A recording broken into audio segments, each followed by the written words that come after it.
He built a billion-dollar empire, but nothing prepared him to face the woman he abandoned, cradling his 3 identical daughters in a hospital hallway.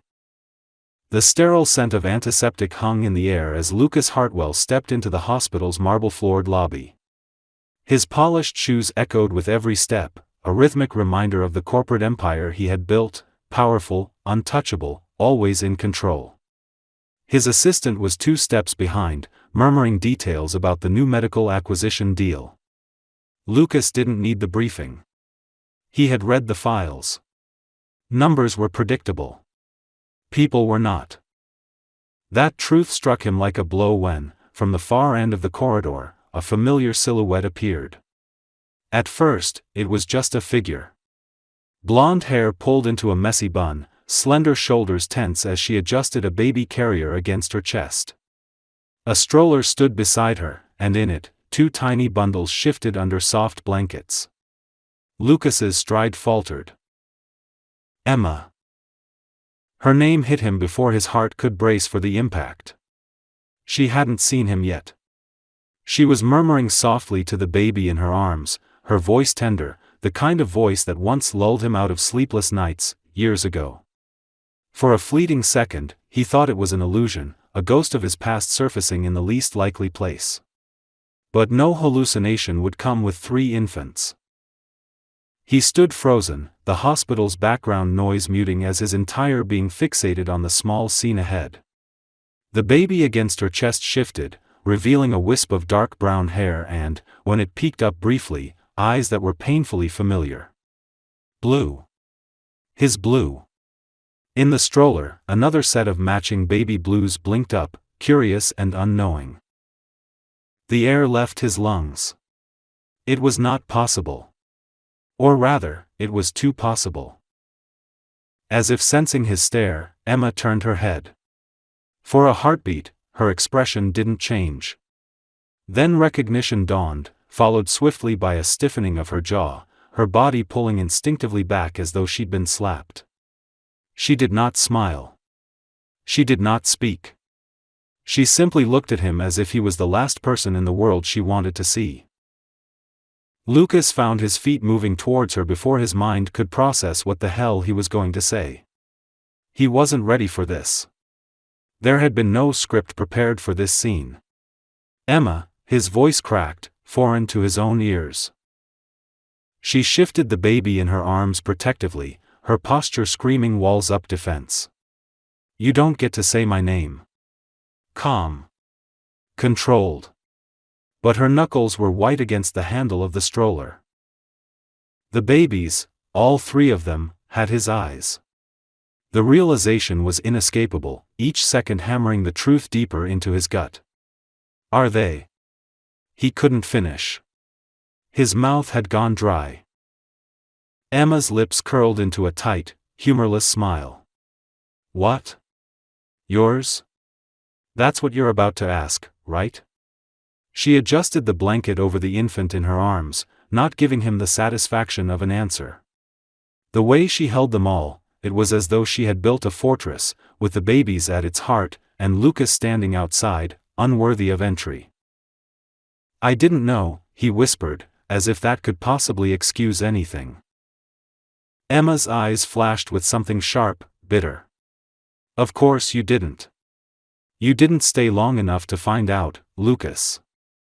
There it was. The truth, raw and unvarnished. He had left. A year ago, driven by his own cowardice, his own suffocating fear of attachment, of the chaos love could bring into his perfectly controlled world. Emma, we need to talk. He stepped closer, ignoring the stares of passing nurses, the confusion of his assistant who stood awkwardly in the background, pretending not to hear what was rapidly turning into a personal crisis. No, Lucas. You need to leave. Her voice was cold now, but the faint tremble betrayed her. These girls have no idea who you are. And I intend to keep it that way. It was a gunshot to the chest. He couldn't breathe. He didn't deserve to. The infants cooed softly, one of them catching Lucas's gaze with innocent curiosity. It was a moment that split his world into before and after. He had run from responsibility, from the terrifying possibility of being vulnerable, and in doing so, he had missed the most important moments of his life. Moments that couldn't be rewound. "I'm not leaving," Lucas said, quieter now, as though understanding for the first time that words would not be his weapon here. Not charm, not influence, not money. He would have to fight for this. And he would start by standing his ground, even when the earth felt like it was crumbling beneath him. Emma's lips pressed into a thin line. She didn't argue. She simply turned, adjusting the stroller, her back a clear dismissal. Yet as she walked away, Lucas saw it, the slightest hesitation in her step. The war between her heart and her pain. Lucas Hartwell, master of boardrooms, conqueror of markets, had just met his greatest reckoning, and she walked away pushing a stroller with 3 tiny versions of him, who didn't even know he existed. He wouldn't let it end here. Lucas had never felt this powerless in his life. No hostile takeover, no boardroom betrayal, no scandal could compare to the hollow ache left by Emma's retreating figure. He should have chased after her, but what would he have said? That he was sorry? Words had always been his weapon, but now they felt meaningless, hollow against the weight of what he had done. He had abandoned her. Worse, he had abandoned them, his daughters, without even knowing they existed. The hospital corridor felt suffocating as he stood there, unable to move, watching as she disappeared around the corner. His assistant muttered something about the contract meeting, but Lucas waved him off. Nothing else mattered now. Contracts could be renegotiated. Lives couldn't. He found Emma hours later. The nurse at the reception, after recognizing his last name and the tension in his eyes, reluctantly pointed him towards the pediatric wing. He didn't know what he expected, but certainly not the image that greeted him when he reached the glass doors of a small private room. Emma sat on a narrow hospital couch, cradling one of the babies against her chest. The other 2 lay curled up beside her, each tucked under her arms as though she was physically holding her world together. Her head was bowed, strands of her blonde hair falling like a curtain, but Lucas could see the exhaustion etched into every line of her face. She looked up as he knocked lightly on the glass. There was no welcome in her eyes. Only steel. He entered slowly, deliberately keeping his voice low, as if any sudden movement could shatter the fragile walls she had built around herself. "Emma, I'm not here to fight. I just need to understand. Please." She didn't answer immediately. Instead, she looked down at the sleeping infant in her arms, tracing her tiny cheek with a trembling finger. Lucas's heart ached. He had missed so much. First smiles. First cries. First everything. "I don't owe you anything, Lucas," she said at last, her voice hoarse from the weight of unshed tears. "You made your choice a long time ago." He sat down across from her, not daring to get closer. "No, Emma. I made a mistake. The biggest mistake of my life." His hands curled into fists on his knees. I thought I was doing the right thing back then. I thought I wasn't good enough for you." Emma let out a bitter laugh, shaking her head. "You didn't even give me the chance to decide that for myself. You left, Lucas. You left without a word. Do you even remember what day it was?" He did. August 12th. The day of the company's biggest merger. The day his mother had cornered him, feeding him lies about how Emma wasn't wife material, how she would drag him down, how she was after his money. He had believed it. Or maybe he had wanted to believe it, because it was easier than facing how deeply she had gotten under his skin. "I was going to tell you that day," Emma whispered, not looking at him. "About the pregnancy. I waited for you. I called. You never answered." She took a shaky breath. "And when your assistant told me you'd flown to Tokyo, I understood everything. You had no place for me in your life. Or for them. Lucas closed his eyes. The truth of his own cowardice was a blade twisting deeper. He had fled, not because of the merger, not because of his mother, but because he had been terrified. Emma had seen parts of him that no one else dared to approach. She had seen the boy who craved affection beneath the armor of success. He had run from that, too afraid to be vulnerable. I didn't know about them, Emma. You have to believe me. If I had known.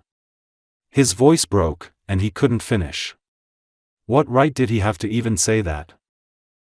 Emma looked at him now, truly looked, and what he saw wasn't just anger, it was pain. Raw, deep, and all-consuming. What would you have done, Lucas? Married me out of guilt? Sent money? You weren't ready to be a father. You weren't even ready to be honest with yourself. The baby stirred, as if sensing the storm hanging in the air. Emma immediately shifted her focus, soothing them with soft words, her entire being centered around their fragile lives. Lucas watched, feeling like an outsider in a story he should have been a part of. I don't expect you to forgive me, he said quietly. But I'm not going to walk away this time. He leaned forward, resting his elbows on his knees. I know I don't deserve it, but I want to be in their lives. I want to be a father. I'll start from nothing if I have to. Emma didn't respond right away. She rocked the baby in her arms, eyes distant. You don't get to claim them just because you're ready now, Lucas. They're not an acquisition. They're not a project to fix. I know, he said simply. But I can't pretend they don't exist. I can't pretend you don't exist. I don't want to. The silence that followed was heavy, but not as suffocating as before. Emma's defenses were still up, but there was a flicker of uncertainty in her gaze now, a crack in the wall she had built so carefully. Lucas stood up slowly, not wanting to push her. I'll leave, if you want me to. But I'll be back tomorrow. And the day after. And every day after that, until you believe me. As he reached the door, Emma's voice stopped him. Lucas. He turned, heart pounding. They're 4 months old. Their names are Carla, Lily, and Sophia. For a moment, he couldn't speak. His throat tightened, emotions clawing up his chest. He had missed 4 months, but he wouldn't miss another day. Thank you, he managed to say, knowing how much it had cost her to give him even that. He left the room, but this time, it wasn't a retreat. It was a beginning. Lucas returned the next morning earlier than any meeting had ever demanded of him. He wasn't used to feeling like a trespasser, but as he walked through the quiet hospital halls with a paper cup of coffee in hand, every step felt tentative, as if at any moment someone would tell him to leave. Yet, nothing could have prepared him for the sight that awaited him when he gently knocked and cracked open the door to Emma's room. She was standing by the window, cradling Carla in her arms, her silhouette bathed in the soft morning light. The other 2 girls were still asleep in the bassinets beside the couch. Emma didn't turn when he entered, but he saw the faintest tension in her shoulders. She knew he was there. I brought coffee, he said, holding it out like an awkward peace offering. She didn't respond. The silence stretched, heavy, but not suffocating this time. She was giving him a chance. That was enough for now. Lucas set the coffee on the table and sat down in the chair furthest from her, careful not to crowd her space. He had spent the entire night rehearsing words, drafting apologies, and now that he was here, all of them seemed small, insignificant against the weight of what stood between them. Emma, I need you to tell me everything. Please, he said quietly, eyes fixed on the tiny bundle in her arms. Carla's little hand was wrapped around Emma's finger, holding on with the quiet fierceness of a child who knew her entire world was right there. Emma's voice was flat when she finally spoke, her gaze still turned to the window. After you left, I didn't know what to do. I was angry, Lucas. I was so angry at you, at myself, at everything. But mostly, I was terrified. She shifted Carla gently and took a slow breath. I found out I was pregnant a week after you flew to Tokyo. I tried to call. You never picked up. Lucas's jaw tensed, but he said nothing. He deserved this. I thought about telling you. God, I wanted to. But then your mother called me. The bitterness in her voice sharpened. She made it very clear that you were moving on, and that any attempt to reach you would only humiliate me further. She told me you were seeing someone else, that you had no intention of settling down with someone like me. Lucas felt his stomach twist. His mother had always been cold, but this was cruelty in its purest form. I didn't know, he said, hating how weak it sounded. Emma finally turned to face him. Her eyes were tired, but they were no longer full of anger. Instead, there was something deeper, something fragile. That's the problem, Lucas. You never knew. You never asked. She sat down, still holding Carla, and Lucas saw the weight of the past year settle around her like a second skin. I didn't want your money. I didn't want a charity marriage. I wanted you. And when you left, I had to build a life without you. He leaned forward, elbows on his knees, feeling the burn of her words deep in his chest. Emma, I can't change what I did. But I can change everything from this moment on. I want to be in their lives. I want to be in yours, if you'll let me. He paused, searching her face. I'm not asking for forgiveness today. I'm asking for a chance to earn it. For a moment, the only sound in the room was the soft breathing of the sleeping twins. Then, Emma shifted, placing Carla gently into her bassinet. She looked smaller without the child in her arms, more vulnerable, and Lucas realized how much she had been carrying alone. You don't know how to be a father, Lucas, she said softly, almost as if testing him. No, he admitted, the honesty cutting him as much as it freed him. But I want to learn. I'll do whatever it takes. He stood, taking a slow step toward her. I've been a CEO, a businessman, a cold-hearted bastard who thought success would fill the empty spaces inside me. But none of it mattered the second I saw you in that hallway. Emma's eyes glistened, but no tears fell. She had cried enough. You can't fix this with grand gestures. I don't want to fix it, Lucas said, his voice firmer now. I want to build it. Brick by brick, if I have to. I'll be here, Emma. Every day. I'll hold them when they cry. I'll get up at 3 in the morning. I'll sit in this hospital until you believe I'm not going to leave again. She studied him, searching for the cracks, the weaknesses. But Lucas stood his ground. He didn't flinch, didn't try to fill the silence with promises he wasn't ready to keep. For once, he was present. Entirely. After what felt like an eternity, Emma exhaled slowly. You can stay, she said, and though the words were small, they carried the weight of a door cracking open. Lucas felt his chest loosen, the air filling his lungs as if for the first time in months. He stepped closer, slowly, and when she didn't recoil, he knelt beside the bassinets, gazing at the tiny faces of his daughters. He traced the edge of Lily's tiny hand with a fingertip, overwhelmed by how real, how fragile, and how utterly perfect she was. They're perfect, Emma, he whispered. They deserve someone who won't run at the first sign of fear, she replied, and it wasn't a warning, it was a plea.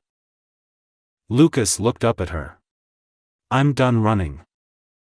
And for the first time since their encounter, Emma's lips softened, not a smile, not yet, but something close.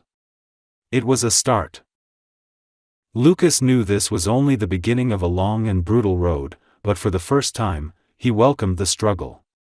Because this time, the reward wasn't a company or a title. It was family. It was love. and he wouldn't lose it again.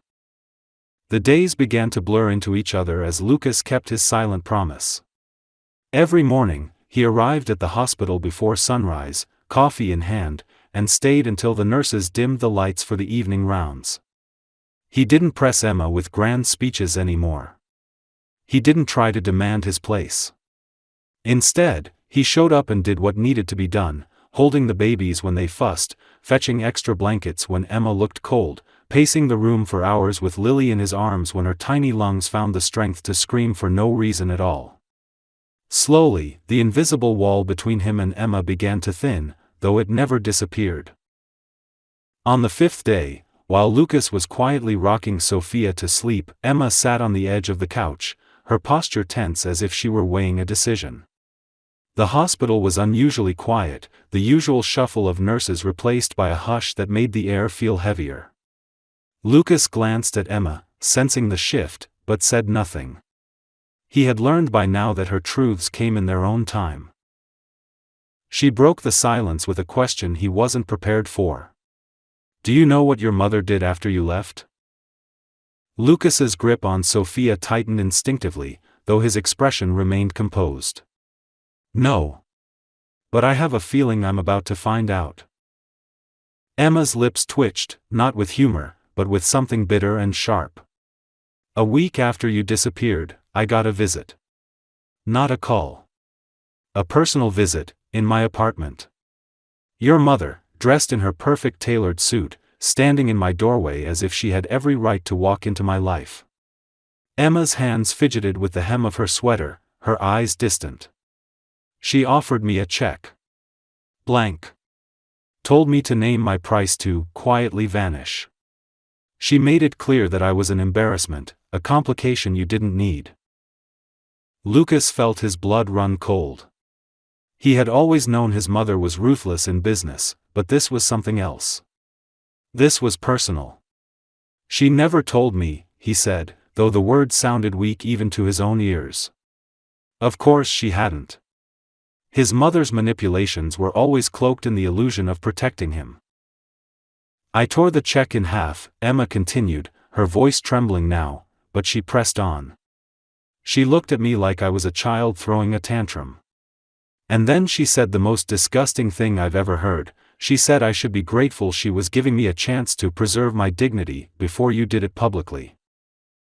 Lucas wanted to punch something, anything, but he knew that rage wouldn't fix what had already been broken. His jaw clenched, but his voice remained controlled. "I swear to you, Emma, I had no idea she went that far." Emma's gaze softened, but only slightly. "You believed her lies, though. You left without asking me anything." "I know," Lucas admitted, his throat tightening. "She's controlled every decision in my life for as long as I can remember. She played me, and I let her. But this is where it ends." Emma looked skeptical. "You've said that before. Every time she interfered, you made excuses. What's different now?" Lucas stood, carefully placing the now sleeping Sophia back into her bassinet. He turned to Emma, and his voice was steadier than it had been in days. "Because now she's not just trying to control me, she's hurt you. She's hurt my daughters. And I'm done being her puppet." He paused, meeting Emma's gaze fully. "You and the girls are my family now. Not her. I should have realized that a long time ago, but I was a coward." Emma seemed to study him, as if searching for the cracks where old habits might still hide. When she didn't immediately respond, Lucas added, "I know this is just words, Emma. That's why I've already started changing things." Her brows knit together in suspicion. "What do you mean?" Lucas took a breath. "I've called a board meeting. I'm pushing for a full audit of the family trust and corporate governance. I'm exposing everything she's done behind closed doors, the manipulations, the bribery, all of it. I don't care what it costs me." Emma's expression shifted from surprise to something far more guarded. "You're willing to destroy your empire for this?" Lucas shook his head slowly. No, Emma. I'm willing to rebuild it. But this time, on my terms. On our terms. His eyes softened. I want to create a life where our daughters will never have to grow up feeling like pawns on someone else's chessboard. For a long moment, Emma was silent, her eyes shimmering with unshed tears, though her posture remained rigid. She had heard promises before. But this time, Lucas wasn't promising her a perfect world. He was offering her a fight. I don't want your battles to fall on their shoulders, Lucas, she whispered, looking over at the 3 bassinets lined up like fragile dominoes. I don't want them growing up in the shadow of a war between you and your family. They won't, Lucas said firmly. Because I won't let them. I'm not fighting to hurt anyone. I'm fighting to free myself. To be worthy of being their father. To be worthy of you. Emma let out a shaky breath, and for the first time, her rigid posture eased. She didn't speak, but Lucas saw it, the smallest nod, the quietest acceptance. She wasn't ready to give him her trust, not yet, but she was ready to let him try. The war with his mother would be brutal. The boardroom would turn into a battlefield. He would lose allies. He might even lose everything he had built. But as Lucas sat back down, watching his daughters sleep, he understood that losing everything was a small price to pay for finally being free. For the first time in his life, Lucas Hartwell was ready to be a son no longer and a father above all else. The storm Lucas had set in motion with the board meeting was not just a corporate upheaval. It was a declaration of war against everything that had shaped his life until now. As the days blurred into restless nights, Lucas juggled the suffocating pressure of corporate politics with the fragile, unpredictable world inside Emma's hospital room. The board members, most of whom owed their loyalties to his mother, were already circling like vultures, dissecting his every move, watching for cracks. Lucas had never felt so exposed. But something had shifted inside him. The power games that once thrilled him now felt hollow. Sitting in that cold boardroom under fluorescent lights, facing men who had measured his worth in percentages and quarterly reports, Lucas found his mind wandering back to the hospital. To the soft coos of his daughters. To Emma's wary, exhausted smile. For the first time, he didn't care if the empire he had built crumbled beneath him, as long as the foundation he was building with them remained intact. When he wasn't being ambushed by board memos or legal threats disguised as concerns, Lucas was at the hospital. He wasn't good at the practical parts yet. Changing diapers was a battlefield he approached with the same grim determination he once reserved for closing billion-dollar deals. The first time he'd tried, the disaster was spectacular. Sophia had squirmed out of his grip, and in his clumsy attempt to regain control, he'd managed to knock over a bottle of formula, drench his shirt, and elicit a sharp, involuntary laugh from Emma. It was the first time in weeks he had seen a genuine, unguarded smile on her face. That single moment felt more victorious than any stock market triumph. Emma had stopped pushing him away physically, though emotionally, she still kept her defenses high. But her eyes had begun to soften when he entered the room. There was a shift in her posture when he took Carla into his arms without hesitation, even if his movements were awkward. He was earning his place not with words, but with consistency. One evening, as the city outside glimmered under a blanket of cold rain, Lucas sat with Emma in the dim light of the hospital room. The twins were asleep, and Carla was nestled against his chest, her tiny breath steady, her hand clutching his shirt like a silent claim. "I never imagined you like this," Emma said, her voice low but without malice. Lucas looked at her, unsure if it was a compliment or an accusation. "Clumsy and sleep-deprived?" he asked, managing a tired smile. "No," she replied, shaking her head. "Here. Present. You were always somewhere else, even when we were together. Always chasing the next deal, the next success." She leaned back, exhaling slowly. "I didn't think you'd ever know how to be still." Lucas ran a hand through his hair, feeling the weight of that truth settle. I didn't know how. No one ever taught me that standing still could mean anything other than failure. My whole life, it was always about the next win. My mother made sure of that. Emma watched him for a moment, her gaze unreadable. You were raised to believe love was conditional, she said. You had to earn it, prove you deserved it. That's not how family works, Lucas. I'm starting to understand that, he admitted, his gaze drifting down to Carla, who had fallen into a deeper sleep, trusting and unaware of the chaos her father was trying to mend. The following days were a whirlwind. His mother, having caught wind of his intentions, launched a media offensive. Articles surfaced questioning Lucas's stability and hinting at internal conflicts that threatened the company's future. Anonymous leaks whispered of him being manipulated by a former employee with a questionable past, a thinly veiled attack on Emma. Lucas anticipated the ambush. What he didn't expect was Emma's reaction when she saw the headlines. She confronted him the moment he entered the hospital room. The babies were asleep, but Emma's fury was sharp and immediate. Is this your idea of fixing things, Lucas? She snapped, thrusting her phone towards him. The headline read, Hartwell Empire at Risk, CEO's Reckless Personal Life Raises Questions. He took the phone, his jaw tightening. No, Emma. This is my mother's idea of maintaining control. Emma's arms were crossed, her body coiled like a spring. And what? You're going to fight her with press releases? Do you think this is a game of who spins the better narrative? Lucas's voice dropped, the weight of exhaustion and determination bleeding into every word. No, Emma. I'm going to fight her by taking away the one thing she fears losing most, her power. I'm exposing everything. The shady deals, the shell companies she's been hiding assets in, the board members she's been bribing. Emma's breath hitched, her anger tempered by the sheer enormity of what he was saying. You're willing to burn it all down. If that's what it takes to build something real, he said. His eyes never left hers. I've already started liquidating my personal shares. I'm redirecting the capital into a new venture, something that matters.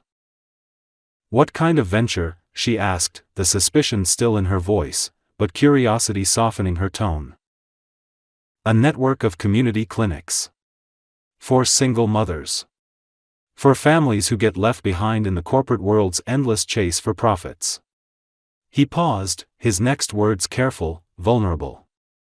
It's something I would have never thought of if I hadn't seen you here, fighting alone with 3 daughters you should have never had to raise without support. Emma was quiet, her expression unreadable, but the tension in her shoulders eased. Lucas didn't expect gratitude. He didn't want it. This wasn't about being a savior. This was about rewriting the narrative of his own life. In the coming days, the storm intensified. Lucas faced relentless board meetings, legal threats, and media slander. But every night, he returned to the hospital, arms open, ready for another sleepless night of bottle feedings and diaper changes. He stopped flinching at the cries, stopped panicking when formula ended up more on him than in the babies' mouths. His suits grew more wrinkled, his hair more unruly, but with every mistake, every small victory, he chipped away at the walls Emma had built. One night, after a particularly brutal day where he had been publicly called unfit to lead by a family ally, Lucas collapsed onto the couch in the hospital room, utterly spent. Emma, who had been silently folding tiny onesies, looked over at him. You're not going to win this easily, you know, she said, her tone softer now, less confrontational. Lucas chuckled wearily, covering his eyes with his forearm. I don't need easy, Emma. I just need worth it. She didn't reply, but he heard her move closer. Felt the cushion dip as she sat beside him. It wasn't an invitation to victory. It wasn't forgiveness. But it was proximity. For now, that was everything. As Lucas sat beside her in the dim glow of the hospital lamp, listening to the rhythmic breathing of his daughters, he realized that for the first time in his life, he wasn't fighting to win. He was fighting not to lose the only thing that had ever mattered. And he wasn't afraid anymore. He would battle in boardrooms, in headlines, in the suffocating weight of his own guilt. But here, in this small hospital room, surrounded by the chaos of bottles, blankets, and the quiet pulse of new life, Lucas Hartwell had found his reason to stay standing. The war wasn't over. But for the first time, he wasn't fighting alone. The boardroom was silent as Lucas entered, his steps echoing across the polished marble floor. Every eye in the room tracked his movements, their faces a blend of skepticism, arrogance, and thinly veiled contempt. These men and women had once been allies, or so he thought, but today, Lucas could see them for what they truly were, guardians of a legacy built on control, manipulation, and fear. They weren't here for the company's future. They were here to protect the iron grip his mother had enforced for decades. At the head of the table, Eleanor Hartwell sat poised, her expression as unreadable as a marble statue. Her presence had always commanded the room, but today, Lucas wasn't a boy desperate for her approval. Today, he had walked into this room to dismantle the illusion she had crafted around their empire. "Lucas, I see you're finally honoring us with your presence," Eleanor said, her tone clipped, designed to draw out the old reflexive guilt. Lucas took his seat opposite her, meeting her gaze with a calmness he had never known in her presence before. "I'm here because this meeting is long overdue." The murmurs rippled through the room. Eleanor folded her hands, perfectly composed. "We're here to address your recent distractions. Personal scandals, reckless divestments, and the concerning rumors of your association with individuals who may tarnish this company's reputation." Lucas leaned back in his chair, his fingers steepled together. "You mean Emma Blake? The mother of my daughters?" The way the words filled the room left no room for subtlety. A few board members shifted uncomfortably. His mother's jaw tightened, but her expression remained icily polite. "Lucas, the board is concerned about your judgment. This company cannot afford sentimentality." Lucas smiled, but it wasn't pleasant. "You're right. Which is why I've commissioned a full forensic audit of the family's financial activities over the past 10 years. The room erupted into a frenzy of voices. He let them speak, let their panic fill the space. Eleanor's voice sliced through the noise. "You're making a fool of yourself. You're attacking your own legacy." Lucas's voice was steady, calm, but each word landed like a hammer. "No, Mother. I'm dismantling the rot you've allowed to fester beneath the surface. The shell companies. The off-the-book payouts. The board votes you've bought." He pulled out a dossier and slid it across the table. "Everything is in here. And before you threaten me, copies have already been sent to regulatory agencies." Eleanor's facade cracked, just for a moment. A flicker of fury in her eyes. But Lucas wasn't finished. "The age of power through fear is over. I'm resigning as CEO, effective immediately." The room went dead silent. Lucas stood, buttoning his jacket with a slow, deliberate motion. "I'm selling my remaining shares. The proceeds will fund a network of family wellness clinics. Hartwell Industries can continue its race for profit without me. I'm done." Eleanor's voice, low and venomous, cut through the shock. "You'll regret this, Lucas. You're nothing without this company." Lucas met her gaze, but this time there was no hatred, only clarity. "You're wrong. I was nothing because of this company." And with that, he walked out, leaving the board scrambling in chaos behind him. Outside, the air tasted different. Cleaner. Every step away from that building felt like shedding a weight that had been welded to his soul for years. His phone buzzed in his pocket, but for once, it wasn't a board member demanding his attention. It was Emma. "Where are you?" she asked, her voice soft but uncertain. "On my way to you," Lucas said, and he meant every word.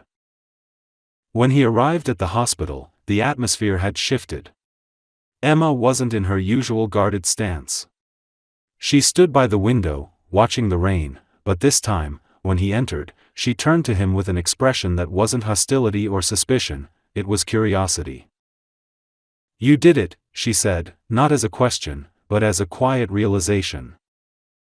Lucas nodded, stepping closer. "I walked away from it all. The company. My shares. The family name." Emma's eyes searched his face, as if trying to decipher what this decision had cost him. "And what are you now, Lucas Hartwell, without the empire?" He smiled, not with arrogance but with something softer, more genuine. "I'm a father. That's more than I've ever been before." She didn't respond immediately. Instead, she gestured toward the bassinets where Carla, Lily, and Sophia were sleeping. "You realize they don't care about empires. They'll care if you're there when they wake up crying." "I'll be there," he said, without hesitation. "Every time." The days that followed weren't cinematic. There were no press conferences, no triumphant declarations of his new path. There was just Lucas, learning how to function on 3 hours of sleep, fumbling through feedings, and getting spit up on his last clean shirt. He traded meetings with shareholders for middle-of-the-night pacing with a fussy Lily. He learned that a successful diaper change felt more rewarding than closing a billion-dollar deal. Emma watched him, her walls slowly crumbling as Lucas proved himself not with promises, but with presence. He never left the hospital unless she sent him home to rest, though more often than not, he ended up curled in a chair beside the bassinets, half asleep but always alert. They fell into a rhythm, not perfect, not seamless, but real. One night, Emma found him asleep on the floor, his hand resting lightly on Carla's bassinet. She sat beside him, tucking a blanket over his shoulders, and for the first time, she allowed herself to imagine a life where Lucas didn't leave. A life where the man in front of her wasn't just a visitor passing through, but a constant. "You're really staying," she said softly. Lucas stirred, blinking up at her. "There's nowhere else I'd rather be." For a long moment, she said nothing. Then, quietly, she admitted, "I'm scared, Lucas." He sat up, facing her with a gentleness she wasn't used to. "So am I. But I think that's okay." The next morning, the hospital cleared Emma and the babies for discharge. Lucas handled every detail, car seats, paperwork, logistics, without complaint. His assistant, the same one who once coordinated global mergers, was now tasked with assembling bassinets and sterilizing bottles in Lucas's penthouse, which had been transformed from a sterile bachelor's fortress into a chaotic, cozy nursery. The first night at home was a disaster in every possible way. Nothing went according to plan. Feedings overlapped, diapers exploded, and Lucas discovered that his designer couch was not, in fact, spill-proof. Yet, amid the chaos, something remarkable happened. Emma laughed. Not a bitter, forced laugh, but a genuine, unrestrained burst of laughter as Lucas stood in the middle of the living room, covered in formula, holding 2 squirming babies while the third wailed from her crib. It wasn't perfect. But it was theirs. And for Lucas Hartwell, that was more than enough. The empire had fallen. But a family had risen in its place. And for the first time in his life, Lucas understood that this, the sleepless nights, the mess, the vulnerability, this was what it meant to win. The days at home blurred into a haze of sleepless nights and chaotic mornings, a relentless cycle of feeding, changing, and soothing that left no room for anything else. Lucas had thought he understood exhaustion. He had pulled all-nighters negotiating billion-dollar deals, survived 36-hour flights across continents, endured back-to-back meetings with no sleep and a smile plastered on his face. But this was different. This was a kind of bone-deep fatigue that didn't care about business acumen or mental endurance. It was humbling in a way that no corporate failure had ever been. Emma tried to maintain her strength, but it was clear she was unraveling. She moved through the days like a ghost, her once bright eyes dulled by exhaustion, her skin pale beneath the soft glow of the nursery nightlight. She refused to rest, insisted on being the one to wake up for every feeding, every whimper, as if afraid that letting go for a moment would mean losing control. Lucas watched her closely, seeing the cracks widen with each sleepless night, and it terrified him. One evening, after another relentless cycle of feeding all three girls, Lucas found Emma standing in the kitchen, her hands braced against the counter, her body trembling. She didn't hear him enter at first, and when she did, she straightened quickly, forcing a smile that fooled neither of them. "Emma," he said quietly, approaching her as if she might shatter if he got too close too quickly. "You need to rest." "I'm fine," she lied, her voice hoarse, her body betraying her with its unsteady sway. "You're not," Lucas countered, gently reaching out to steady her by the shoulders. She was frighteningly light beneath his hands. "You can't keep pouring from an empty cup, Emma." Her eyes filled with tears, but she refused to let them fall. "I can't afford to fall apart, Lucas. Not now. Not when they need me." Lucas pulled her into his arms, holding her as tightly as he dared. "Then let me be the one to hold things together for a while." That night, Emma finally let go. She allowed herself to sink into the bed, too exhausted to argue, while Lucas took over completely. Alone in the nursery, he faced the full brunt of the chaos without her as a shield. It was brutal. Carla refused to sleep, Lily was fussy and demanded to be held, and Sophia decided that night was perfect for a 2-hour crying marathon. Lucas paced the floor with a baby in each arm, bouncing gently, whispering whatever words came to mind, songs he didn't know he remembered, anything to soothe them. His muscles ached, his mind swam with fatigue, but he didn't stop. Hours passed, and the silence that eventually settled over the nursery felt like a victory more profound than any he had achieved in a boardroom. Lucas stood in the middle of the room, holding Sophia against his chest, her tiny breath warm against his skin, and for the first time, he felt it, peace. Emma found him there in the early hours of the morning. She had awakened to an unfamiliar quiet and, with a mix of anxiety and disbelief, had gone to check on them. What she found stopped her in the doorway. Lucas stood barefoot, his hair a mess, his shirt stained and wrinkled, but there was a serenity in his expression as he rocked Sophia gently, unaware that Emma was watching him. He noticed her after a moment, offering her a tired smile. "You should go back to sleep. We've got this under control now." Emma didn't respond right away. Instead, she leaned against the doorframe, studying him, truly seeing him for the first time not as the man who had once left her, but as the man who had stayed. Through the exhaustion, through the mess, through the brutal, thankless hours, Lucas had stayed. "You're terrible at this," she murmured, though her tone was soft, almost teasing. "I know," Lucas grinned, glancing down at the sleeping baby in his arms. "But I'm getting better. Trial by fire." Emma stepped into the room, her eyes never leaving his. "You really meant it, didn't you? All of it?"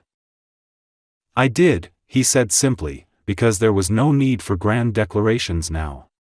His actions had spoken for him. She crossed the room, and for the first time since the hospital, she reached for him, not out of necessity, not because she was falling apart, but because she wanted to. Her arms slid around his waist, careful not to disturb Sophia, and she pressed her cheek against his shoulder. "I'm scared, Lucas," she admitted, her voice muffled against his shirt. "I've been so scared to believe you'd stay. That if I let myself trust you, I'd end up broken again." Lucas rested his chin against her hair, holding her and Sophia as if anchoring them all in place. "I can't undo the past, Emma. But I can be here now. I can show you, every day, that I'm not going anywhere." They stood like that for a long time, wrapped in the kind of silence that heals rather than hurts. For Emma, it was the first moment of rest that wasn't clouded by fear.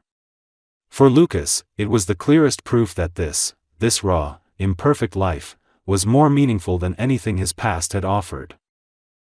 In the weeks that followed, things didn't become easier, but they became theirs. Lucas made mistakes, plenty of them, but he was relentless in his effort to be better. Emma learned to let him share the load, to trust that he wasn't a temporary presence. They became a team, not flawless, not seamless, but real. One rainy afternoon, Emma found Lucas asleep on the floor of the nursery, his hand resting inside one of the bassinets where Carla had curled her tiny fist around his finger. The sight was so profoundly simple, so achingly intimate, that something inside Emma finally gave way. The walls she had built, the defenses she had lived behind for a year, crumbled quietly, without ceremony. She knelt beside him, gently brushing a strand of hair from his forehead. "I believe you, Lucas," she whispered, even though he was too deep in sleep to hear her. But it didn't matter. She knew now that he would stay. And that was enough. The sun poured through the tall glass windows of the newly opened Hartwell Family Wellness Center, casting warm light onto the crowd gathered inside. There were no flashing cameras, no reporters, no grand speeches written by corporate advisors. This wasn't the kind of opening Lucas Hartwell's name used to command. It was quieter, more intimate. The people filling the room weren't shareholders or board members. They were mothers with toddlers clinging to their legs, fathers holding infants, young families who had once been left behind by the systems Lucas had spent his career feeding. Lucas stood near the entrance, his hands shoved into his pockets, watching as volunteers guided families through the newly furnished spaces, playrooms, counseling offices, medical exam rooms designed not with sterile corporate efficiency, but with warmth and empathy. Every detail had been chosen with care, every color and piece of furniture intended to make people feel safe, not scrutinized. Beside him, Emma was holding Sophia, while Carla and Lily sat in a double stroller, their wide blue eyes tracking every new sound and movement. Emma had insisted on dressing them in matching soft blue dresses for the occasion, though their tiny brown curls refused to stay neat, a rebellion that made Lucas grin every time he looked at them. "You're nervous," Emma said, not as a question but as a quiet observation. Lucas smiled, though his fingers curled slightly in his pockets. "A little. I'm used to cutting ribbons for things that don't actually matter to anyone." Emma shifted Sophia on her hip, her eyes soft but filled with the same blunt honesty that had always disarmed him. "This matters. You built something real this time." Lucas looked at her, the woman who had once stood as a silent accusation in every room he walked into, now standing beside him not as a symbol of his failures, but as a partner in something far greater than either of them had imagined. The journey hadn't been clean or graceful, but standing here, amidst the echoes of children's laughter and the hum of hopeful conversations, it was clear that the struggle had been worth it. When the time came for him to speak, Lucas didn't step onto a stage. Instead, he simply stood among the families, his daughters watching him with innocent curiosity. His voice didn't need to command attention. It simply needed to reach the people who mattered. "I used to think success was measured in numbers," he began, his tone steady but without the cold polish of corporate rehearsals. "I spent years chasing targets, profits, prestige. But in doing so, I forgot the most important measure of all, impact. Real, human impact." The room quieted, and Lucas saw Emma's eyes glisten with something that wasn't just pride, it was understanding. "This center isn't a gift from me," Lucas continued. "It's an apology. It's a commitment. To my family. To all the families who have been made to feel invisible by people like the man I used to be. From this day on, we build differently." He didn't say more. There was no need. The applause that followed wasn't thunderous. It was genuine, a ripple of gratitude from people who had long stopped believing anyone would stand up for them. After the informal ceremony, Lucas found himself kneeling beside a young mother who was struggling with a fussy toddler. Without hesitation, he offered his hand, making a funny face that, to his own surprise, drew a giggle from the child. Emma watched from a distance, holding their daughters, her heart tightening in her chest, not with fear, but with a profound, quiet joy. Later that evening, after the center had emptied and the building hummed with the soft quiet of a day well spent, Lucas and Emma stood in what would soon be the counseling room. The sun was setting, casting gold over the freshly painted walls. Their daughters, exhausted from the day's excitement, were asleep in their stroller. Emma reached out, lacing her fingers with Lucas's, an action so natural now it no longer felt like a fragile offering.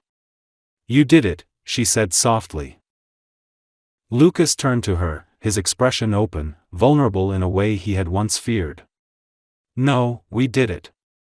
I wouldn't have survived this past year without you." Emma smiled, the kind of smile that once had seemed unreachable, and now felt like home. "You did more than survive, Lucas. You became." In that quiet, golden-lit room, Lucas Hartwell understood that he had spent his entire life building empires to impress people who never truly mattered. But here, surrounded by the echoes of children's laughter and the soft breath of his daughters, he had finally built something that did. On the ride home, Emma sat beside him in the back seat, her head resting lightly on his shoulder, their 3 daughters sleeping soundly between them. It was not a perfect picture. It was messy, unpredictable, and entirely unpolished. But it was theirs. And that made it perfect in a way Lucas had never known before. As the city lights flickered past the windows, Lucas pressed a kiss to Emma's hair, whispering a promise that no longer needed grand gestures or dramatic declarations.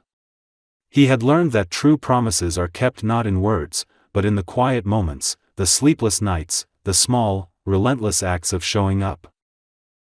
He was home. Finally.